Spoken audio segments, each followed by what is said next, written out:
Oh, hi there. Have you ever thought about making your own bagels, but it all just seemed way too hard and time-consuming? Well, I'm here to tell you, it's easier than you thought. Bagels were first believed to originate in Jewish communities in Poland, and one of the earliest mentions of bagels is from 1610, so they've been around for ages. The traditional yeast-based bread, with a hole in the middle, has become synonymous with brunch, and is now not just plain old bread, but a whole bunch of delicious varieties. So come with me, I'll show you how quick and easy it is to make some bagels at home. Okie dokie. The first thing we have to do to make our bagels is to start our sponge. Now the sponge is kind of the yeast-based starter that's going to help our dough rise and give it a really beautiful taste from the yeast. So what's going to happen, I've got little instant yeast packets here. And I also have half a cup of warm water. Now the water should be, when we say warm water or room temperature, it should be around 37, 38 degrees. So that's pretty much body temperature. So if you put your finger in there, it shouldn't really feel hot or warm, and it shouldn't really feel cold. You should almost like you're just putting your finger into air. You can always use the thermometer. Now any good baker will tell you should really weigh out all of your flour, all of your liquids. But you know what? I'm flying by the seat of my pants. So I carefully examined the meniscus on the bottom of my waterline. If you have no idea what I'm talking about, I don't know how you've got this far in life. Go Google it. But I've made sure I got my half a cup of water.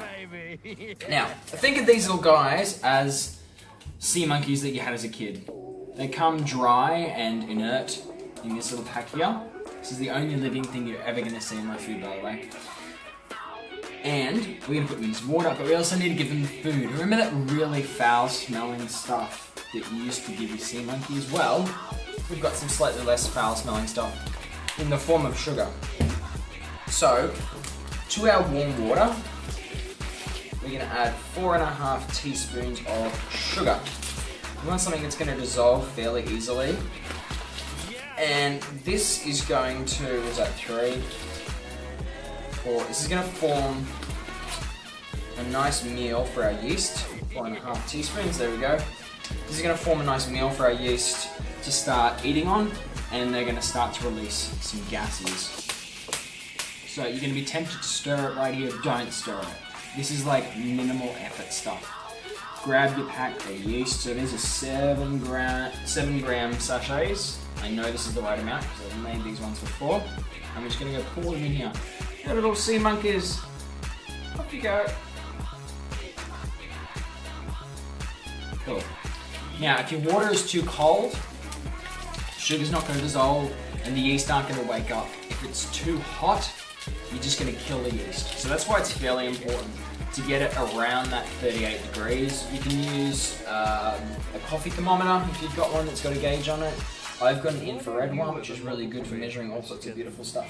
So all we're going to do is we're going to let that sit for 5 minutes, and when we come back, don't stir it, when we come back, it should be a nice little foaming mess.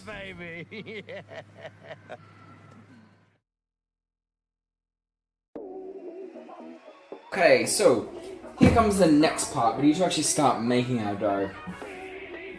Couple options here. Number 1, yes, you could hand knead this. Number 2, if you have a mixer with a dough hook, you can absolutely use that. Or number 3, good old friend Mr. Bread Machine. Now we're not going to do all the work, like we're not doing the whole process in here, but what I am going to use it for is mixing my ingredients. So what have we got? I've got my little sponge, which is, now you can see it's nicely foamy on the side here. We left it for 5 minutes, gave it a quick stir up at the end to make sure everything was dissolved. I've got some flour, and I've also just got some boring old salt. And that's literally all we need. So I'm going to add 3.5 cups of baker's flour. Now it does make a difference. If you just go and buy straight up plain flour, I'm being so precise with this, by the way. If you go buy straight up plain flour, you can always add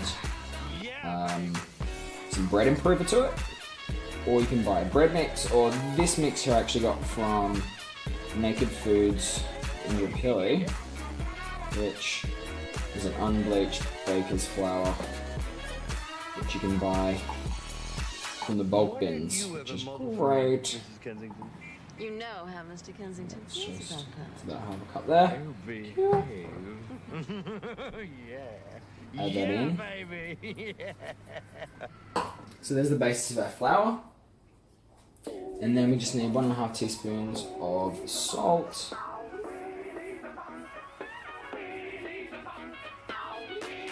One and a half. Now, important thing to note about salt with yeast. If you go putting in salt into, say, the yeast mix here, you'll pretty much run the risk of just killing your salt straight up. So, in the middle of my bread machine here, I've just popped the flour and the salt in there, and I'm just going to go ahead and pour over my yeast mix. Just like that. And then I'm also going to add another 1/3 of a cup of warm water, just to put that all up.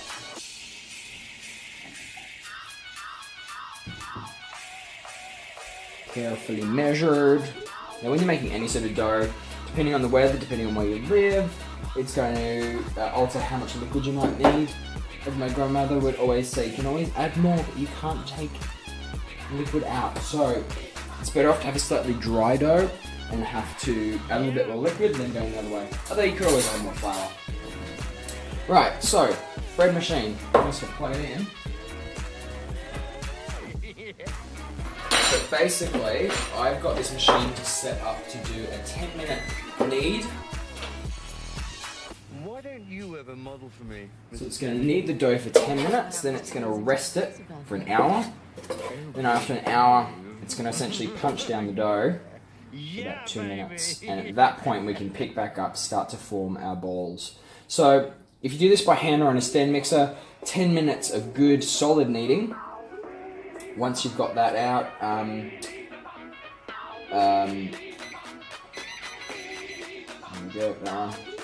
once you've got a good solid 10 minutes, leave it to rise for about an hour until it doubles in size. And then we're going to punch it down, let it rise for a little bit longer, and then let it form. So in the bread maker here, the little doohickey at the bottom, very scientific, sometimes doesn't get all the dough to begin with, or the flour together, so I like to give a bit of a helping hand just to get kick-started with a spoon, and then I'll check in a couple of minutes with it and just see how it's going.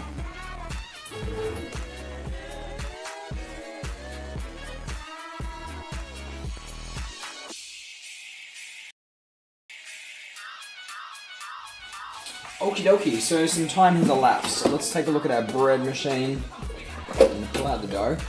There's our dough there. It's roughly doubled in size. It's a little bit warm, and it's had about an hour or so worth of proving. And it should be sort of semi-elastic. Feel pretty smooth. It is a little bit cold here today, so it hasn't risen quite as much as I probably would have liked it to, but we will deal with that. I'm just going to pop this machine out of the way. What we're going to do now is we're going to prepare our dough, we're going to divide it, we're going to cut it up. Why don't you ever model for me, Mr. Kensington? You know how Mr. Kensington feels about that. Ready for a second round of proving. So, out of my bread maker, I'm going to grab some scales. Now I like to be fairly precise about this. I'm going to grab a tray that I've also got here. So the batch that we've just made should be enough for about half a dozen at 120 grams. So if I grab a knife, a decent sized knife, I'm going to grab my dough, I've got my scales here, and we're just going to do 120 gram chunks. So, one. Yeah, baby.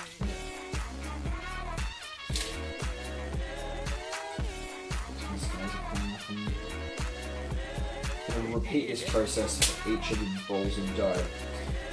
Next step after that, dividing, is we just want to form each dough ball into a round. Now today I'm going to try a new method. Usually what happens is we form it into a ball like this, and then I will put my thumb through the middle and separate it out to make the bagel form. But what I've found with that is every time I make them, unless you've rolled them into this ball perfectly, you'll always end up with a bit of dough, like more dough on one side, or just kind of these weird edges. So what I'm going to try today is a different method where we kind of make a snake out of the dough, and then we wrap it around our hand to form the seam. So there's my dough ball. We're just going to continue to do these for the remainder of the dough, measure them all out. Then I'm going to put a towel over the top of them and let it prove for maybe another 10 minutes or so, and then we'll pick back up from there. Yeah, baby. And we're back. So some time has passed. We've just let our little dough balls have a bit of a breather. Now it's time to roll them out. So they've raised up a little bit more. So I'm going to grab a cutting board and I'm just going to pop a little bit of flour on here.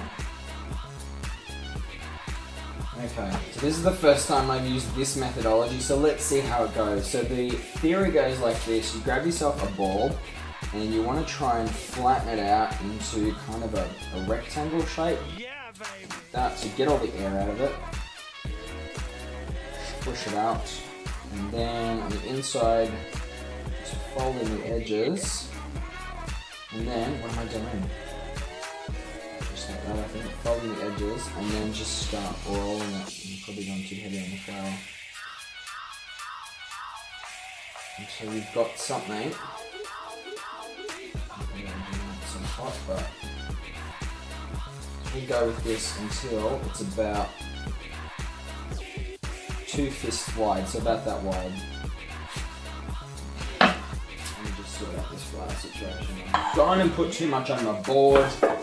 Damn it. And the dough's really not that sticky. It's all good. Just keep rolling out that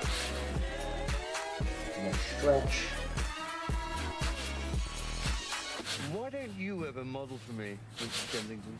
You know how Mr. Kensington feels about that. Alright, Oh, behave. that looks like a pretty good length to me. So now here's what you're supposed to do next. Is you're going to grab your little string of dough and just wrap it around your hands until it meets back in the middle. And then we're just going to try and roll this back together. My dough is actually really quite dry. Like probably this flour is not a good idea. And what it's just meaning is I actually can't get a good grip on my dough. Let's try it. Come on. Grab another one. Do the same thing. Flatten out. Second time lucky, yeah? This is what cooking's all about. Experimentation. Seeing what happens. Edges in. Oh, this is going to work so much better. Look at that. Alrighty.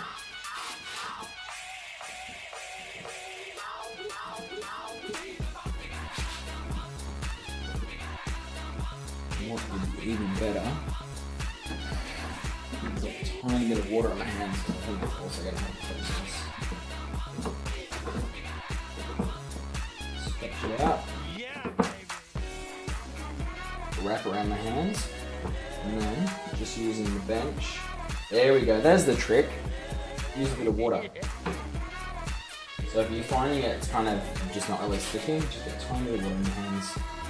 And then look at that. That looks like a pretty bagel shape, doesn't it? That looks pretty right to me. You know how So I'm going to repeat the process with the remainder of my bagels. We're going to cover it again with a tea towel and leave it for maybe another half an hour or so to let them rise again. Then we're going to boil them, put them in the oven, and then we're done. I know it seems like a really long process, but the reality is I've been off doing work in between all these raising periods, so at the end of the day, it's actually not that long of a process.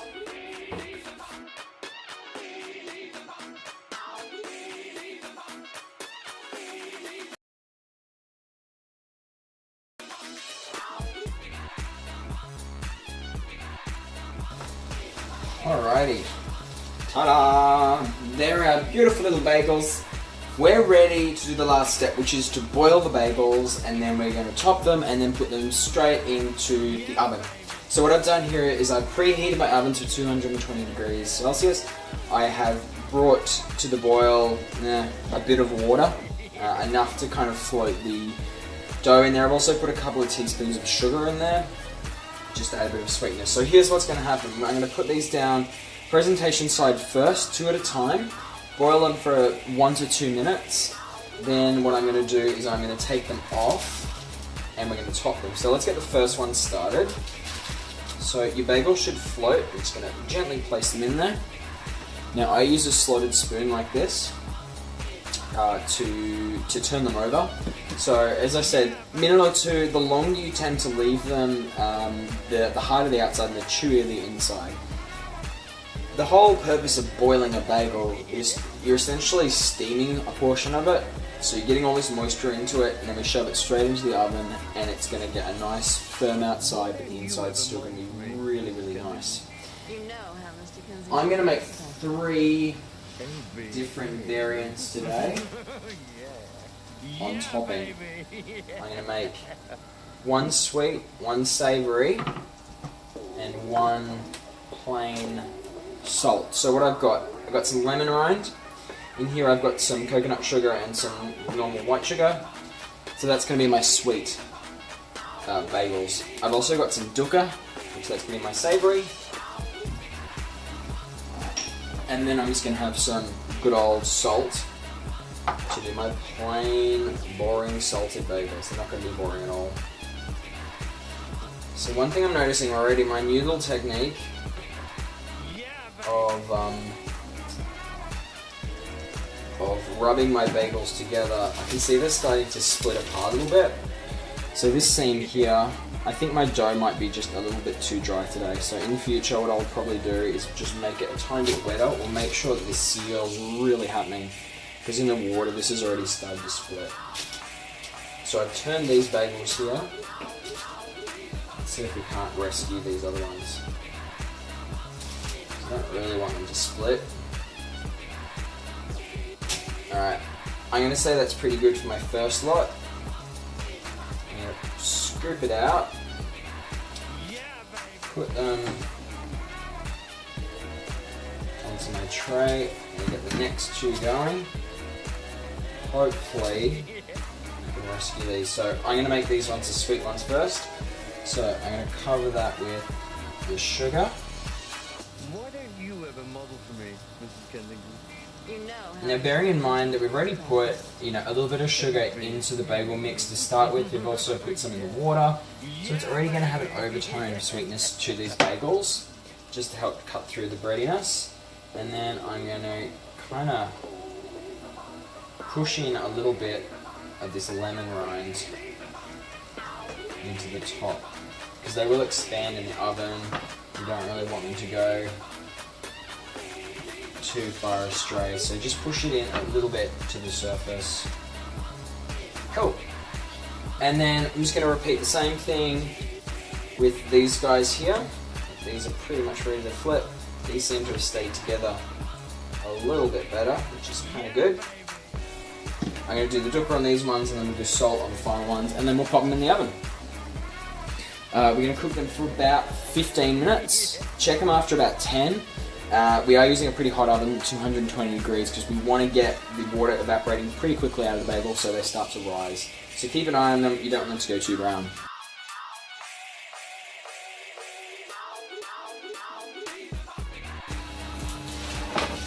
Okie dokie, so I've got all of my bagels prepared now. I've got my dukkha, I've got my salt, and I've got my lemon sugar. So, good old Bessie, she's been working for a while. She'll get there. Pop her in we go. Give that about 15 minutes.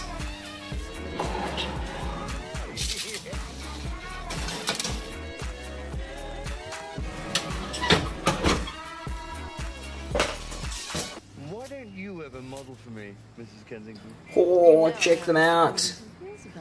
Our beautiful bagels, look at those. So they've just come out of the oven after about 15 minutes. You can see that they're nice golden colour. If you gave them a tap on the bottom, they should have a hollow sound to them, just like any good bread should.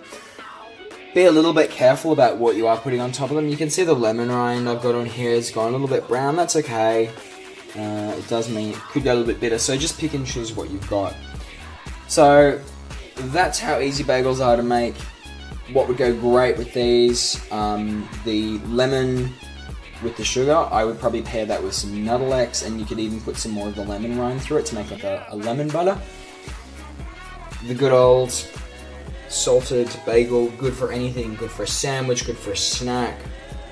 You could put a nice veggie patty on there, maybe some lentils, some beetroot, some lettuce. That'll make a really nice burger base. And then my beautiful dukkha one would be fantastic, maybe with some a relish for a savory treat, maybe some hummus. Great if you've got some homemade hummus lying around.